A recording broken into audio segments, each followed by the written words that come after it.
Here we go. All right. Hello, everybody. If we haven't met yet, I'm Maria Bernier, and I am the State Data Coordinator. I'm here today with my supervisor, Dawn Laval. You may be able to see her on screen too. Thanks, Dawn. Hi. Dawn is here to back me up with the tough questions you ask, which I really appreciate. So I'm going to go ahead and get started. We're here to talk about borrowIT and just give you a reminder about the regulations that have been in place for a while, a lot of the procedures and processes that we're going through statewide. So I like to start with some history about the program because it has been in effect for almost 50 years, which I think is remarkable and a real testament to its success. It was the brainchild of a group, Don. It was Target 76. You corrected me last time. Target 76 that was founded in 1972 to really think about library services in 1976. So they were thinking a few years in advance. What did they want library services to look like statewide in Connecticut at that point? And one of their ideas was, let's figure out some kind of reciprocal lending and reciprocal borrowing. Could we have a card? What does that look like? And what they came up with was what they called the Kinetic card program. And it was established first in 1973 through some public acts. And it was revised a few years later in additional public acts. And what that means is it is established in Connecticut state law. So Kinetic card, which we now call borrowIT, is actually a state law. And there are separate regulations that talk about the procedures of it all. So there are kind of two pieces of information that we look at in terms of how the program is founded and how it is administered. So going back to 1973, they spent that year gathering participation from the public libraries, really trying to get everybody signed on board. There's an actual form that the library signed back in 1973 and sent to the state library. And they started publicizing it at the end of 1973 to get the word out to the general public. And then January 2nd, the first business day in 1974, they officially launched the program to everyone.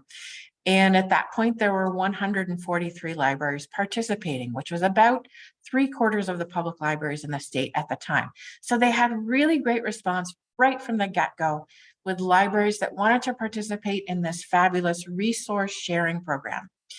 And of course, once they started loaning, then the reimbursement system kicked in. So the very first reimbursement payments were issued back to libraries in June of 1974. And if you think about it, back then, they didn't have computers like we do now and these wonderful spreadsheets and great online forms. So to report their loans, libraries were actually mailing back little postcards to the state library, one per month, about how many loans they had made to non-residents during that month.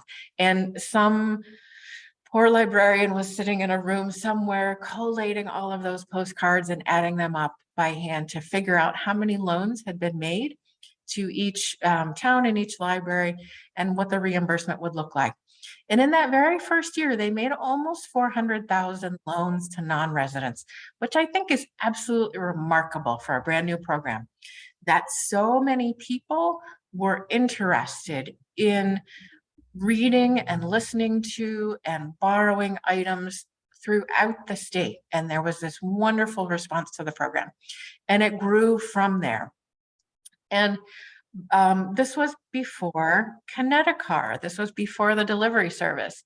And if you think about it, 400,000 items, how do they get back to their home library? In some cases, the borrower brought them directly back. In other cases, the library physically mailed them or transported them themselves. But now all of a sudden, there's hundreds of thousands of items floating around the state that need to get back to their home library. And that's how Kinetic card, the delivery service, was started. And that went into effect in January 1975 to get all those items back to where they belonged. So jumping ahead a few years, by 1981, there were 179 libraries participating. So the numbers were growing as libraries were recognizing even more the value of the program. And this is when the smaller libraries were really making sure that they could get on board because it benefited them particularly. And then as we hop to the next slide, the middle years, in 1989, which was designated the year of the library in Connecticut for some reason, they determined that the 27 millionth Kinetic card transaction occurred in July. And there was a special festivity. I forget which library it was at. I think Windsor, maybe Windsor Locks. They had a great ceremony on July 20th, just celebrating the success of the program. 27 million items had circulated around the state through the borrowIT program by that point. And also in that year, 191 libraries were participating, so it continued to grow.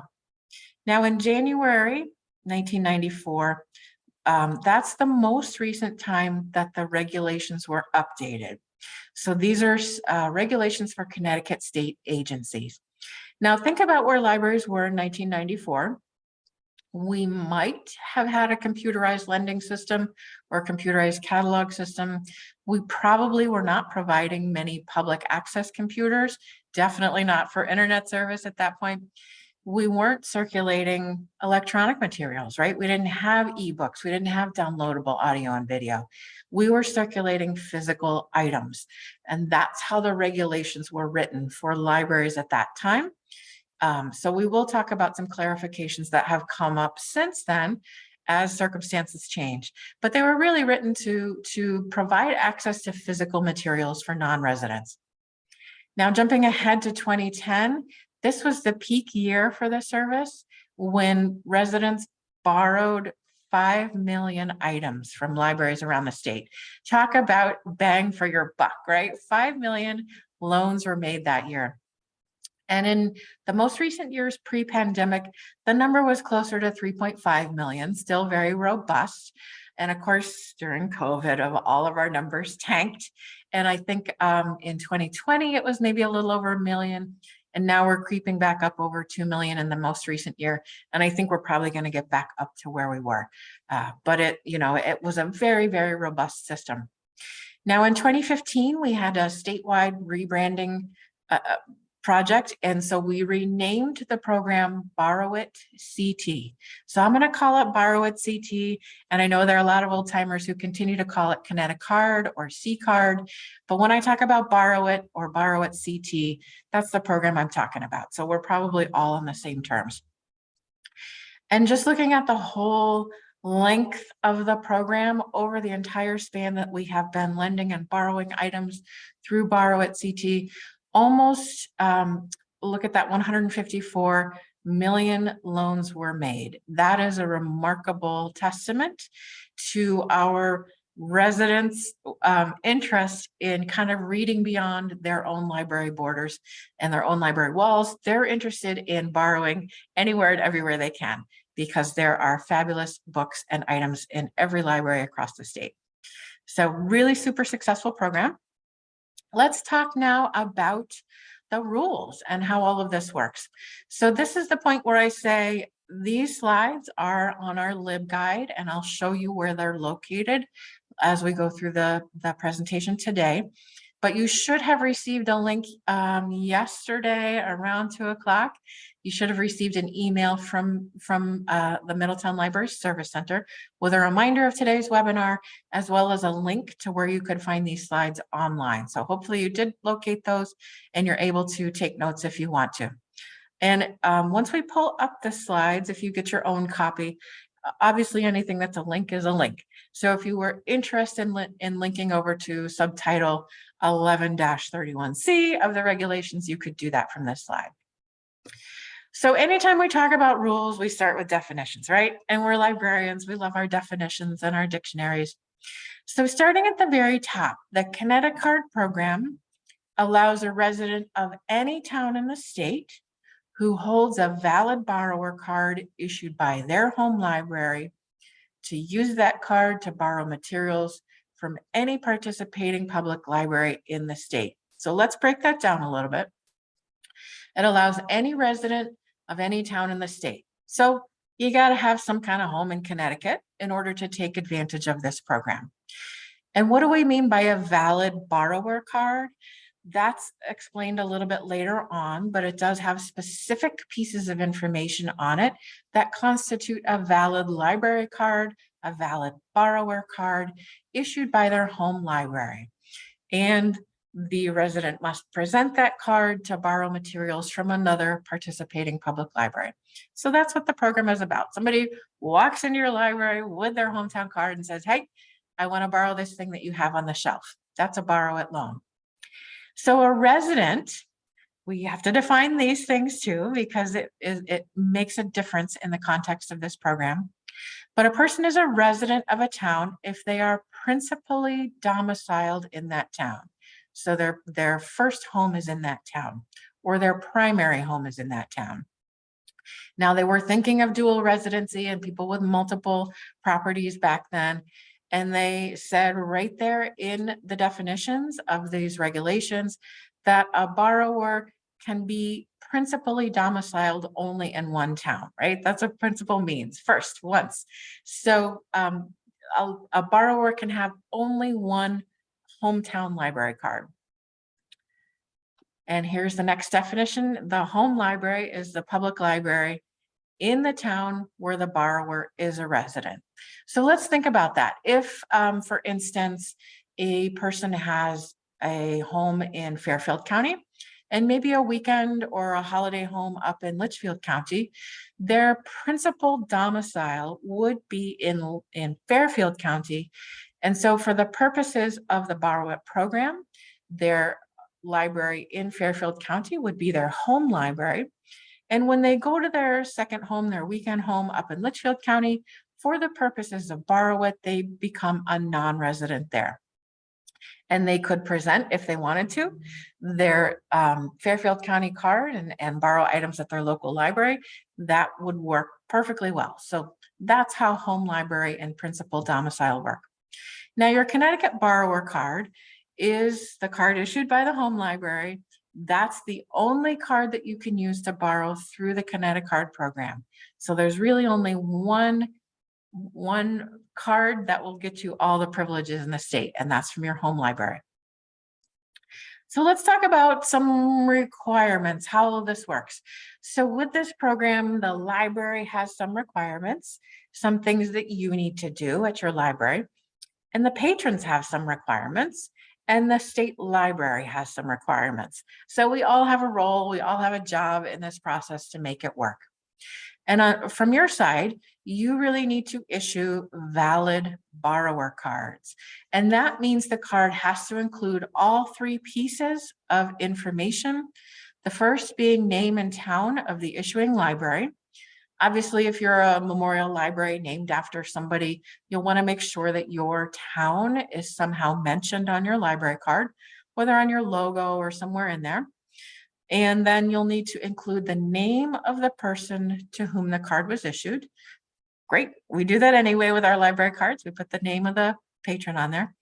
And you also need to put a specific future expiration date. And by specific date, we're looking for month, day, and year. So I know you all have expiration dates on your cards because you tell me that in your annual reports. And your expiration dates may be set for 3 years or 2 years, 4 years, 5 years. You generally have a specific expiration date that you can assign to a card when it is first issued. And you'll make sure that that date is somehow written on the card, whether it's a sticker that you can change or a label. Somehow make sure that all three pieces of information are on your cards that you're issuing to your patrons. That makes it a valid borrower card for the purposes of borrowIT. And of course, that first library card must be issued for free. That's right there in the regulations and in the state law. Your library can charge a fee for a lost card, right? Because you've got some materials fees you've got to pay. So that is legitimate and that is allowed within the regulations, but you just can't charge for the first card. Next, this is the important part here. You must lend to non-residents all of the same physical materials that you're lending to your residents. And I put physical in parentheses here because it's not explicitly stated in the regulations, but De facto, that's what libraries were lending when those regulations were written in 1994. It was about physical materials. It was about someone walking into the library and saying, that book on your shelf, or that audio cassette, or that VHS tape, I would like to borrow that, and here's my hometown library card. So make sure that you're lending all physical materials. If you're lending them to residents, you're going to lend them to non-residents.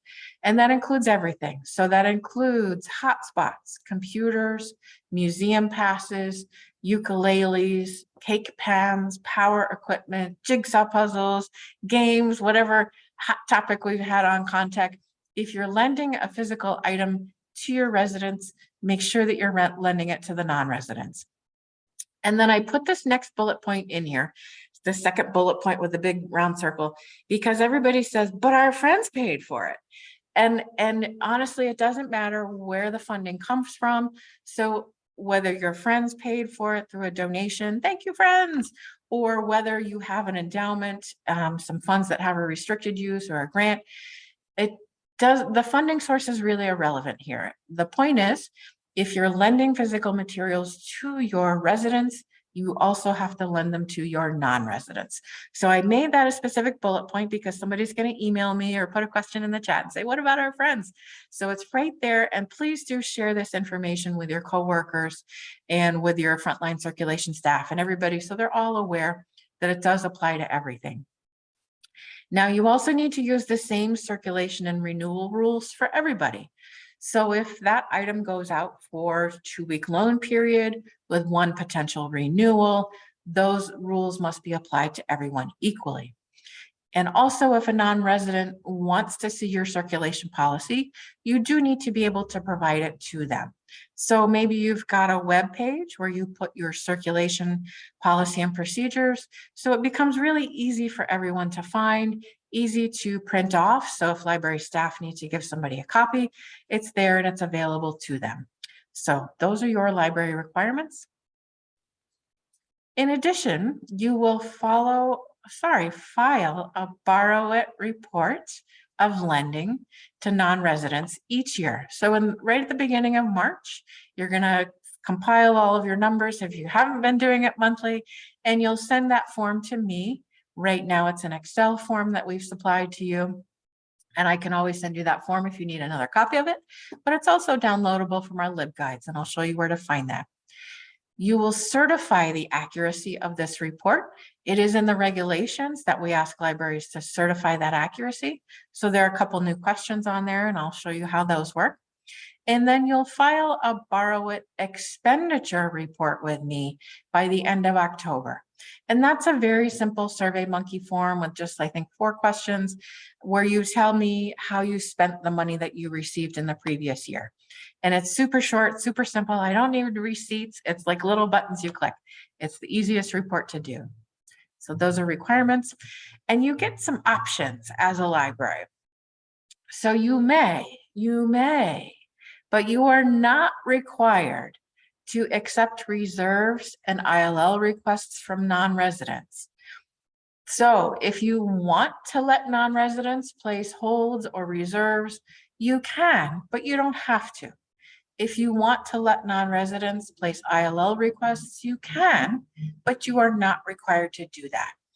If you offer them those services, you need to do it under the same policies that you offer to your residents, but you don't have to do that. You are not required to do that. And then I put another bullet point here because people ask me about placing holds on items. So I put that right there in black and white in that next bullet point. Again, another thing that you can share with your coworkers. You can let your residents, the people in your town, reserve or place holds on materials in advance without letting non-residents do the same. That is legal and allowable and acceptable to do that. So right there, and we'll see an example of what that looks like as we go along a little bit later in the slideshow. So another optional thing is issuing local use only cards to non-residents. Your library can issue a local use only card basically to anybody you want, right? And what a great service. especially maybe with local school teachers. So they may be people who are teaching in your school district, but not residents of your town. And maybe you say to them, come on down, get a library card here at our library. You can only use it here to check out physical stuff, but look at all the amazing things we have in our library that you have access to for your classroom or for your own education or for your own use. So your library can have local use only cards for anyone you would like.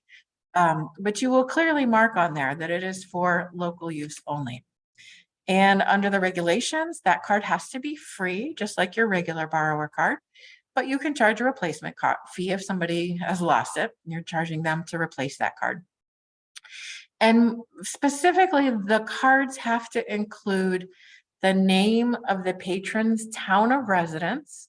So it says where they actually are principally domiciled, and the words for use in this library only, right? So make sure that your cards include that statement on there.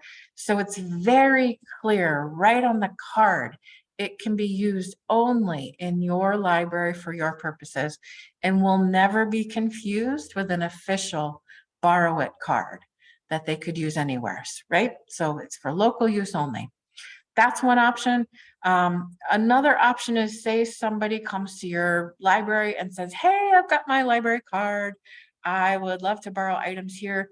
You can go ahead and add that person's card to your ILS if that's allowable under your procedures and your consortium procedures. Go ahead and scan their barcode right in, add them to your system. So you've got a couple options for how you handle lending to non-residents when they come to your library. Oh, this is a good one. If you lend non-print materials to a non-resident, you can require that they return those materials directly to your library. So if you're lending a hotspot, a museum pass, a what else? Cake pan to a non-resident, you can say to them, look, do not bring this back to your library. You must bring it back to our library where you checked it out. You can absolutely say that to people. It's not required. You can do it however you want, but that is something you can require. And you can also require that non-print materials be returned at the desk instead of the book drop. So, right, those museum passes are tiny little things and they might get stuck in your book drop and they might get lost between the cracks. So you can say to people as they're checking it out, here, enjoy, have a great time with this. Make sure you bring it back to the circulation desk when we're open so that we can check it in and get it off your record. So you can set those rules if you would like to. Now, the patrons have some they have some requirements in this process as well. They have to present to you their valid Connecticut Public Library borrower card from their home library. They actually have to come in with their card and present that to you. And the card can be used only by the person to whom it was issued. So if a kid comes in and says, I swear my dad said I could use his card, you're not required to lend to that kid with dad's card. The expectation of the patron is that they will be visiting your library with their own card, with a card that has specifically been issued to them. And you can ask that person to show up to 2 forms of ID to prove that they are the person whose name is on the card. Often a state issued photo ID will do the trick, like a driver's license or a state ID, but you can ask them for a second form. That is up to you, and the borrower must present those 2 forms if you ask for them. That's their job. And of course, the borrower is responsible for outstanding loans, for any fines they may incur while they have materials, and for repaying lost materials. So that's their job. Anything they check out from you, they are responsible for. Now, the state library has a job in this too. We do the reports. We do a lot of reports. That's our job, is to compile all that data and give it back to you. So each year, I take your individual library reports of lending, smush them all together, and come up with a report about borrowIT use at each library. So the loans that you make, as well as the number of loans that your patrons receive at other libraries. I also put together a list of participating libraries and a summary of the expenditure reports, just showing how libraries spent their money over the course of the year. And the best part is we get to issue the payments, right? So we have the fun job in terms of giving you a little bit of money and reimbursing you for the loans that you've made. So let's talk about those payments, how that works. There is a formula spelled out both in the state law and in the regulations for how we go through this. Half of the available funds will reimburse all the loans. So any library that loaned an item to a non-resident will get a few cents for that loan. It's not a whole lot of money, but it adds up over time. And then for the net lenders, they get divvied up the other half of the available funds. So in some cases, there are libraries that lend more items to non-residents than their patrons borrow from other libraries. We're comfortable, we're aware, we understand what a net lender is. Each of those loans gets an additional few cents. So it all, as I said, adds up. It's a nice little sum of money in some cases. And those payments go to your library for your general library purposes, and they cannot revert to the municipality's general fund. That is also spelled out in state law. So if you ever need a reference to that, let me know. Your municipality must give that money to you for library purposes. A general rule that I wanted to mention here, because it is spelled out in the regulations, is that print materials that are borrowed through the borrowIT program can be returned to any participating public library. That's how it was set up. That was the original intent of borrowIT, of Kinetic at the time, was that they could borrow things and return them to their home libraries. And nowadays we deliver them back to where they belong using the Deliver-It system. So to reiterate, print materials can be returned to any library, but non-print materials, you may tell people that they have to return directly to your library. That's okay. I just want to draw some attention to the fact here that a borrowIT loan is not an interlibrary loan. These are two different things. You report them in two separate forms. The borrowIT loans you report to me at the beginning of March in your borrowIT report. And your interlibrary loan numbers you report to me in your annual report, which hopefully you're working on right now. I need those reports from a lot of people who are in this room. So as a reminder, your borrowIT loans are loans to non-residents. This is a loan to a person, an individual who has come to your library to borrow an item on your shelf. And that individual borrower is assuming responsibility for the material they borrow. It's checked out to them on their individual card, and they can return those print materials to any participating public library. Now, in contrast, an interlibrary loan is a loan from a library to another library. That's what interlibrary loan means. It means loans between the libraries. So the borrowing library will actually assume responsibility for the material. So say my library has initiated an ILL from another library. We are assuming responsibility for that material on behalf of our patron. And we say to the patron, bring that item back to us when you're done with it, and we will make sure that it gets back to the home library. So in this case, an ILL really should be brought back to the library that initially requested it. So ILL and borrowIT, remember, are two very different things. So when you are filling out your borrowIT report, make sure you are not including any ILLs on that report, and vice versa. When you're doing your annual report and you're counting up your ILLs, make sure there are no borrowIT loans in there as well. So let's talk about some clarifications that happens, right? Those regulations from 1994, we've had a few changes in life and society since then. So let's talk about some situations that arose since 1994. These borrowIT regulations do not apply to electronic materials. All of your e-content is licensed very specifically by your library or your consortium.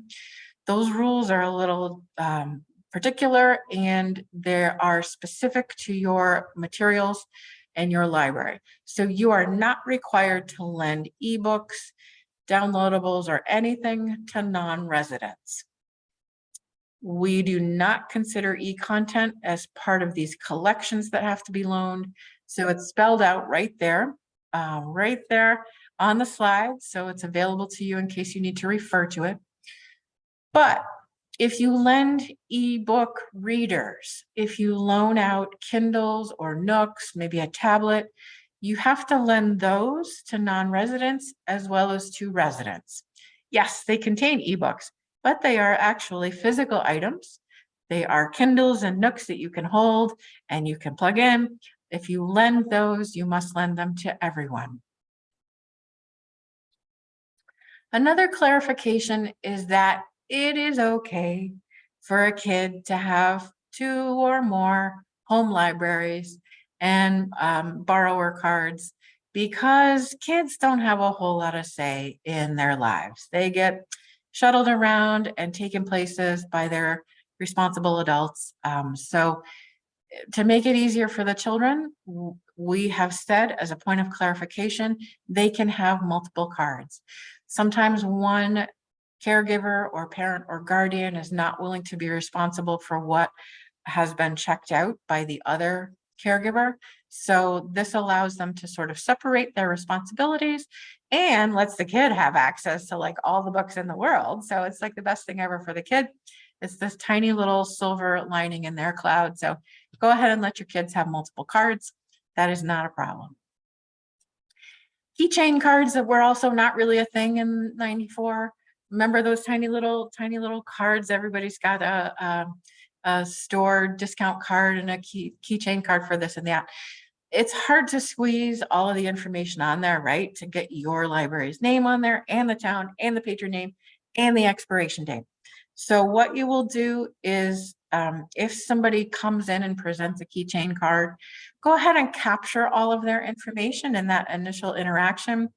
Go ahead and record their name, their hometown library, grab that expiration date. So you have that information available to you and you can refer to it in the future when they come back for additional visits. So just go ahead and maybe put them in your ILS with that information. But once they come back with their keychain card, all you really need to do is reconfirm their identity through an ID or something, double check the expiration date and make sure it's still valid, and go ahead and check items out to them. Okay, so let's look at some correct procedures. It's one thing to say, here's what you should do, and another thing to see it kind of in action. So I've done some cruising through library websites, and once you pull up these slides on your own, you can, once you download the PDF, you'll be able to click over to Otis Library and to Waterford Public Library and take a look at their web pages and see how this information appears. Bob, if you're still in the room here, shout out to Bob Farwell at the Otis Library in Norwich. Their policy is right out there on their circulation page. If you have a current library card from another Connecticut town, you may use it to borrow items at Otis. That is the most simple and beautiful and easy way to phrase this. If you've got a library card, bring it on in. You can borrow items at our library too. That's the spirit of borrowIT right there. Put it on out there. Go ahead and steal from Bob. It's wonderful to steal samples from other libraries and see how they're doing it. Rip off and duplicate. I also wanted to show you Waterford Public Library's example related to their hotspots. They say Wi-Fi hotspots circulate for 2 weeks and can be borrowed by any Connecticut library cardholders. Again, that is the spirit, and that is actually the rule of borrowIT, that any item can be borrowed by somebody who has a valid Connecticut library card. So those are 2 great examples to take a look at. This is a slightly longer slide, but this is an example of a correct reservation procedure from Wallingford. They very specifically got in touch with us to confirm that this process was legal and allowable under the regulations. So they say Wallingford residents may reserve technology devices up to 30 days in advance. Great. So they're letting their residents place reservations either by contacting the library or using their online reservation system. And then they go on to very clearly say non-residents may borrow items from this collection if the items are available at the time of pickup. That's what borrowIT means. Online reservations are not available to non-residents. That is okay, right?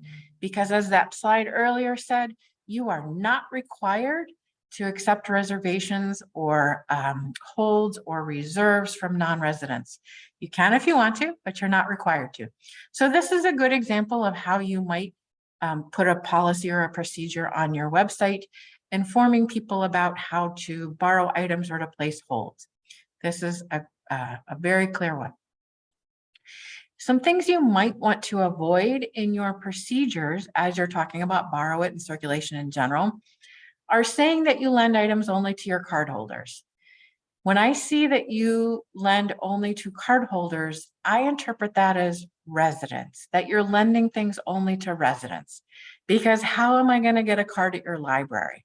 I already have a card at my library. My card is good at every public library in the state. I don't need your card, frankly. So be very careful and just say, we lend these items to anyone with a valid Connecticut library card. That's a great way to phrase it. You would also want to avoid saying a card must be in good standing or have fines of less than a certain dollar amount, because in good standing, frankly, is vague. And in terms of fines, you're not necessarily going to know what the fines are at their hometown library. And just think about that. How would you check on the standing of a non-resident library's card? If you are trying to call that library and maybe they're closed this evening, but the non-resident is standing there right in front of you with their valid Connecticut library card, asking to check out an item, go ahead and check out the item. That's really the spirit of the regulations. Someone comes and says, I have a card from my hometown library. Here's this item on your shelf. I would like to borrow it. Here's my card. You say, awesome. Libraries lend things. We are here to remove barriers. Let's check that item out to you. Let's, while we're here, talk about the report form. I hope you can see this. The font is a little small. I made up a Nutmeg Public Library, and I said they are located in the eastern part of the state. They may be somewhere close to Norwich, close enough that residents of Norwich pop in once in a while and use their Otis library cards to check out materials, and close enough that people from Old Lyme and Old Saybrook come by once in a while to check out things from Nutmeg. And so this is how they have filled out their report form. They are recording the loans to residents of those towns. And so Nutmeg's line and your library's line will be blank, because you're not recording loans that you make to your own residents. You're recording loans that you make to residents of other towns. And it's easier to do this month by month. I've been hearing from people. So I do encourage you to grab these stats each month. Maybe as you start the next month, go in and grab them from the previous month, but it's easier to keep up with that way. And here's what the bottom of the form looks like. There's a monthly total row. This row will just automatically calculate every month for you. And there's also going to be a row on the far right where it calculates the loans throughout the year to each library in each town. So those will automatically be there. But these questions at the bottom are new, and these are taken from our annual report, basically asking for contact information for the person who completed the report: name, title, date, library name. Pretty easy stuff. And then the very first question is, again, taken from our annual report. Do you hereby certify that the library director has seen this report in its entirety and has confirmed that the information in the report is accurate and complete to the best of their knowledge? This is a yes/no question. It's a drop-down menu. You get to pick either yes or no. I'm going to be looking for yes. So if you send me this report and it says, no, my director has not seen this report and she has not confirmed its accuracy, I'm going to send it back to you and say, well, go ahead and pass it by your director. Have her make sure that she has seen it and certify its accuracy. So send it back to me. And then the next question is really reminding you about what the borrowIT regulations are and saying, do you hereby certify that your library adheres to all requirements of the borrowIT CT program? And then it goes out to list what some of those requirements are, including lending to non-residents all the same physical materials under the same terms that you lend to resident cardholders. That's one of the primary requirements of the program. And then that you're also issuing borrower cards with those 3 pieces of information: your library name and town, the patron's name, and that specific expiration date, including month, day, and year. And then the third major bullet point is that you're not charging a fee for borrower cards or for issuing those cards. So that answer also has to be a yes in order for you to get your payment. Strongly recommend that both your answers be yes on this, or I may send this form back to you and say, are you sure? Go ahead and send me a certification with 2 yeses on it. Your report form must be submitted to me by March 15th each year. That is a couple of weeks at the beginning of March where you're going to make sure that you have pulled all those numbers together, and then email me your spreadsheet. Make sure you've certified it at the bottom. And then as a reminder, again, borrowIT loans are not interlibrary loans, so make sure that you are recording those separately on separate forms. And if you are part of a consortium, I strongly recommend that you get help from your consortium office on running these reports and making sure that your data is accurate and you're including just the borrowIT loans in there. So grab them and put those fees to work. So this is where our LibGuide is located. I'm gonna, I think, send you this in an email at 4 o'clock today. So you'll have this link, but let's pop over there. Actually, let me see if I can just click right on over there and we'll take a little tour through the LibGuide. There we go. Because sometimes people get a little lost in our LibGuides. So this overview page is usually where you'll land. Let me show you it from any of our LibGuides. At the top of the page, you'll find this menu here. And borrowIT is located under services. And the services are basically our key statewide services. Anything that ends with an IT, like borrowIT, deliverIT, findIT, those are all here, as well as children's and YA services, our construction programs, statistics, all of that are located under services. So you can find borrowIT there. Or if you're stuck and you just want to find us, this search box right up here is also on the top of every single page. Just type a little borrowIT in there, and you can find multiple instances of borrowIT and just click on one of those to get you back to the correct LibGuide.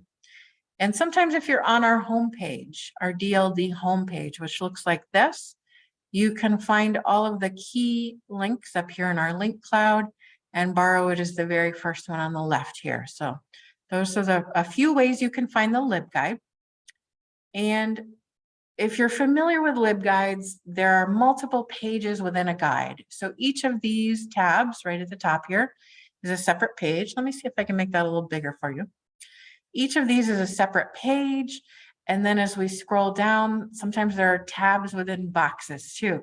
So make sure that you recognize each of these tabs, that you click on those if you find them interesting, if you want to see what's going on with eligibility, or if you want to take a look at the key dates, go ahead and dig through there. The overview page is just the basics to give you a sense of what's going on. The impact page is something we put together, I think, during the last state budget season, because every 2 years the legislature says, wow, that's a really big line item. Are you sure you guys need all that money for this program? And we say, yes, absolutely. We need that tiny little $700,000 that you're giving us. Thank you very much. Because in fact, the return on that investment is $52 million. If each library had to purchase all of the items that its residents borrowed from other libraries around the state, cumulatively, that would cost libraries $52 million. So we are saving incredible amounts of money by sharing with each other, right? It's the best thing ever, right? Maybe this book is sitting on my shelf and one of your patrons wants to read it. Awesome. They can come on over here anytime I'm open with their library card and take that book and check it out and enjoy it and drop it back at their library.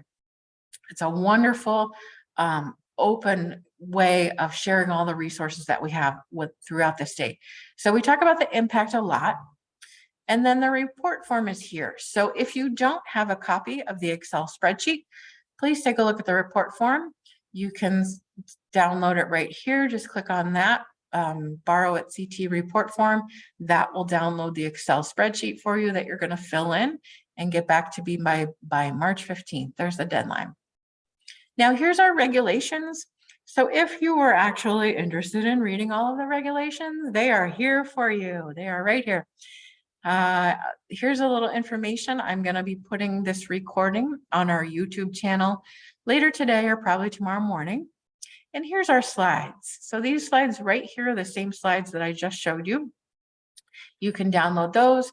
Please do share them with your coworkers, with the department heads, with the library directors if they're not here. Just make sure that everybody is on the same page. In many cases, these are actually regulations. These are statewide rules supported by a state law. So in many cases, these requirements are actual requirements of the library, the patrons, and the state library. Anything that was optional, I clearly put on the slide as optional. So you can see which is which as you're going through the slides. Now, as you scroll down, there are regulations. If you want to see what it looks like on the state's website, there's a link there. If you'd like to print them all, we have a PDF for you. The clarifications that I reviewed, you can take a look at as well.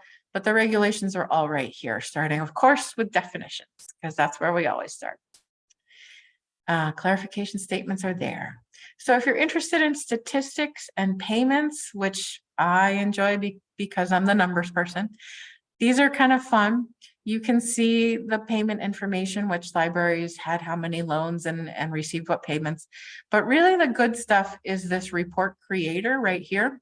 It's another spreadsheet, more spreadsheets, but this one you can download and you select your library and you can get a sense of how many loans your library has made over the past year, how many items your patrons have borrowed from other libraries, and you can see your numbers for the past 14 years or so. You can also see the financial impact of this program on your library in terms of the reimbursements that your library has received over that period of time. And in some cases, it's really a substantial amount of money that the library has been reimbursed for offering this service to non-residents. It's really a great reciprocal borrowing thing. I mean, it's really fabulous. If you, again, thinking about the impact, I get stuck on that number, $52 million that we would be spending if we all had to buy these things instead of just sharing with each other. So very cool stuff. And the expenditure report is here. If you need the link, it's right here. That'll hop you over to a SurveyMonkey form. This report is due to me at the end of October. And again, about 3/4 of libraries have not yet submitted this expenditure report, but I will nag you again in October. So don't worry, I'll send you this link. And this is again where you say, here's how we spend our money. It's a very simple, straightforward form. So I think I have shown you all my slides. I've shown you the LibGuide. I'm going to put this on the impact page because I want you to read that while I am looking at the questions. But at this point, if you have not yet typed your question in the chat, please be formulating it and typing it in. And I'm going to take a look over there and read through the questions. So yeah, if your cards do not yet have your town's name on it, please move toward that or handwrite it on there. These are things you can put on there with a lovely little Sharpie marker. Make sure that all of your cards, as you're issuing them, have your library name in your town, the patron's name on them, and that specific expiration date. So that combination of items makes it a valid borrower card. Great questions. Okay, a question in the chat. Does this include sending things via ILL? Because we have items that we will not send out to other libraries, all new books, for instance. So remember, interlibrary loans are different from borrowIT, and interlibrary loan rules are different from borrowIT rules.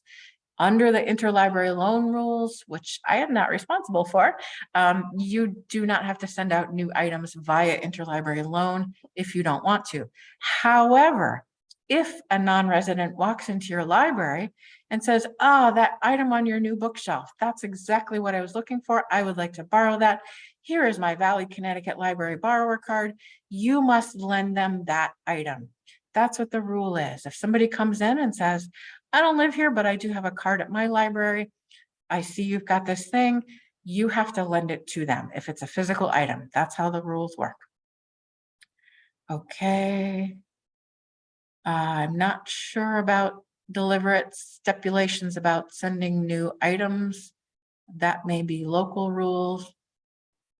A question in the chat, the patron name on the card needs to be legible. Yep, it sure does. Somebody needs to be able to read that name so that when a patron who does not live at your town walks in and says, here's my library card, that you can actually identify who that person is and that person and their ID matches the name on the borrower card.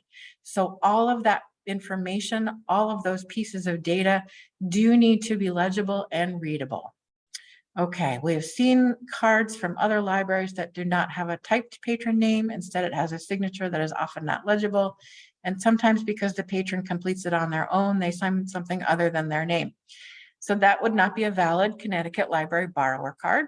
Make sure that your patrons are receiving from your library a valid Connecticut library borrower card with those 3 pieces of information that they can present to another library in another town so that they can borrow items as they are allowed to do and encouraged to do by state regulations.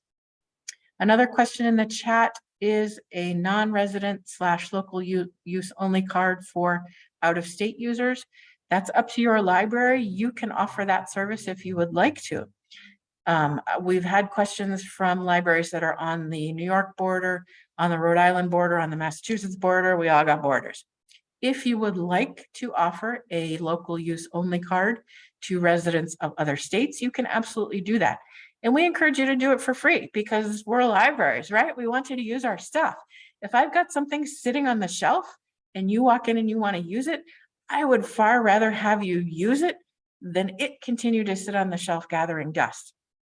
It's our job as librarians to lend stuff out, to reduce barriers, to make things available to people. So we do encourage you, if you are near a border, to go ahead and let people use your items when they come from other states. Okay, another question in the chat. We have out-of-town residents who wish to borrow from our library. Fill out a new borrower form so you can get their phone, email, etc., and you ask for ID just like you do for residents. Yeah, because then you could probably put them in your system, right? So you're capturing that information, and as long as they present to you their hometown library card, that really should be all they need in order to borrow items is their card. Does proof of address count as a form of identification? I'm not sure what that means. So you mean if somebody walks in with a piece of mail and says, this is me? I personally would not count that as a form of identification. I personally would say, great, I see you've got your hometown library card here.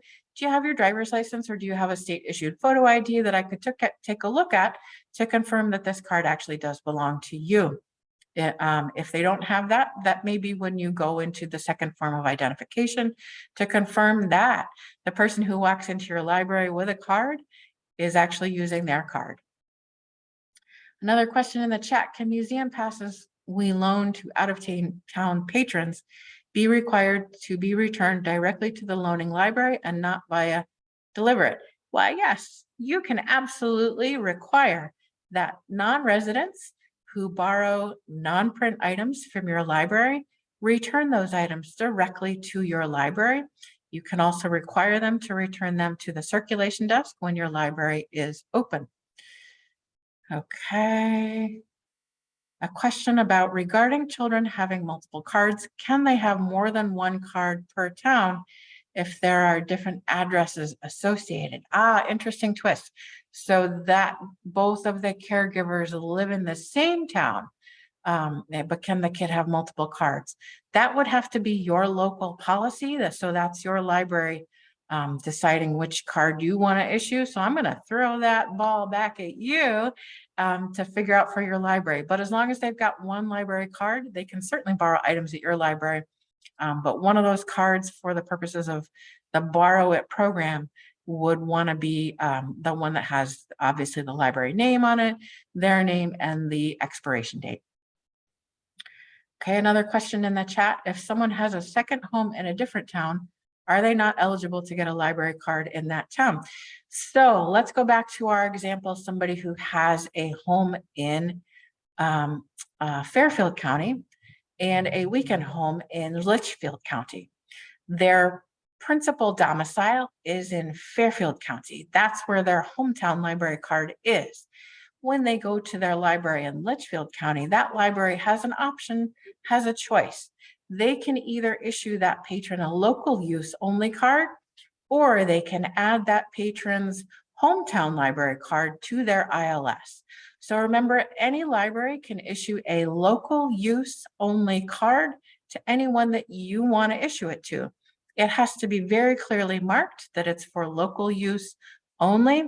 And under the regulations, it also has to have the borrower's actual hometown residence on there.